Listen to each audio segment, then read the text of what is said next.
Magandang umaga po. May babasahin po ako para sa inyo. Sa Old Testament po. Dito sa Ezekiel 14:20 po. Pakinggan po ninyo. Napakaganda po nito. Ako ang Diyos na buhay. Sabi ng Diyos. Naroon man sina Noe, Daniel at Job. Hindi rin nila maililigtas kahit isa sa kanilang mga anak. Sila lamang tatlo ang maliligtas sapagkat matuwid ang kanilang pamumuhay. Yun po. Nandoon man sila si Daniel, si Job at Noe. Hindi rin nila kayang iligtas para kahit isa sa kanilang mga anak. Sila lamang tatlo ang maliligtas dahil sa matuwid nilang pamumuhay. Ang ibig kong sabihin noon, di ba lagi pong sinasabi ng lingkod na ang Diyos mula noon hanggang ngayon nagpadala po ng tao sa mga lugar upang maghayag ng salita ng Diyos. Dahil ang Diyos po ay pag-ibig.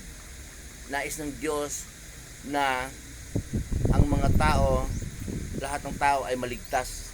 Lahat ng tao makarinig ng salita niya at sumasampalataya at sumunod sa nais ng Diyos. Ang nais ng Diyos po ngayon sa panahon natin, makinig sa turo ni Jesus, susunod sa turo ni Jesus. Po. Kaya yung mga nakikinig naman po, hindi ko mo narinig, okay na. Mayroon naman narinig na natawa, namimintas pa nga may tuyo yung nagsalita na yun Yun.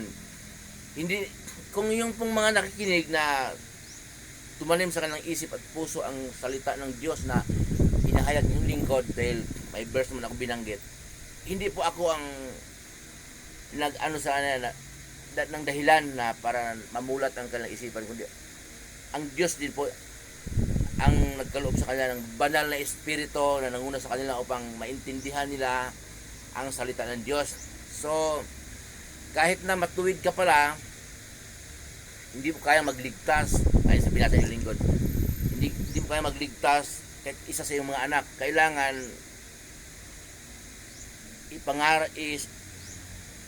ihayag mo ang salita ng Diyos na pinagkaloob sa iyo ng Diyos. Biyaya yun. Hindi lahat ng tao marunong nito. Kahit mataas sa pinag-aralan mo. Kaya yung mga post po na natin ngayon na sa karamihan sa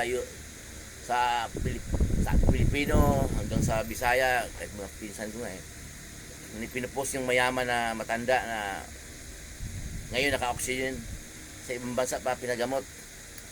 Panalangin natin. Pwede natin panalangin yun kasi nga siya na amang makapangyarihan sa lahat. Hipuin po ang kanyang isip at puso na bago po siya malagutan ng hininga at sumasampalataya siya sa iyong anak na aming Panginoon Jesus. Kasi po hindi namin kayang linisin ang aming sarili, hindi si Jesus ang maglinis sa ating karumihan. Ayun, isoko na kasi siya naman ay dating mamabatas. Wala po kasing pamahalaan na hindi mula sa Diyos, kaya hinirang siya ng Diyos noon na siya ang maging mamabatas. Okay, so ang Diyos ang naghirang sa kanya. Nasilaw siya man sa salapi, kung ano man ang yung mga kalaban niya sa politika, nagsasabi na karma na yan nangyayari sa kanya. Hindi, wala pong karma sa Biblia. Wala pong mababasang karma. Pag ang tao nakaratay at gano'n na malubha ang karamdaman, sakit niya, o malubha man ang kanyang problema, yun tinawag ng Diyos, dinidisiplina ng Diyos. Dahil nais kasi ng Diyos, tatawag tayo sa Kanya bago tayo mamatay. Kaya yung iba ayaw matay-matay, nais ng Diyos na sasampalataya at sumunod sa Kanyang nais, sumunod sa Kanyang tuntunin. Nais ng Diyos sa lahat. Pero kung ayaw mo talaga, nakaratay ka na mayroon ang kapitbahay po noon, patay na siya ngayon. Nagpautang siya ng 5-6. Naghingalo siya, sabi niya. Bilanggit yung pinsan niya na may utang. Tapos hoy, may utang ka doon, naghingalo na, binanggit ka. Puntahan mo, bayaran mo. Naggumawa ng paraan naman, hindi nakabayad, 3,000. Ito po yung utang ko. Naghingalo na ha, naghingalo na. Akin na. Yung toba. Ito mo. Kaya, pabayaan ka ng Diyos doon. Kasi ayaw mo eh. Eh, didisiplina ka niya, pinapalo ka niya, ayan, nakaratay ka na, para mamulat ka, para tumawag ka sa kanya, Ama, patawarin mo ko sa aking mga kasalanan. Sa pangalan ng anak na aming Panginoong Jesus, na siya po ang nag-iisa kong tagapagligtas. Isa ako sa anak ko, Ama, na naligaw ng landas. Yun. Yan ang naisalamat. Sabi, sa wakas, tumawag din siya sa Diyos. Dapat kaso lang yung iba nakaratay na, namilisupo pa. Pinurusahan ka ng Diyos, tumawag ka na. Anong pinurusahan? Bakit ikaw matino ba? Nagagalit pa kahit nakaratay na. Bakit matino ka ba? Sabihin mo pinurusahan ako ng Diyos, alam ba? Nagagalit pa. Biblical po yun eh.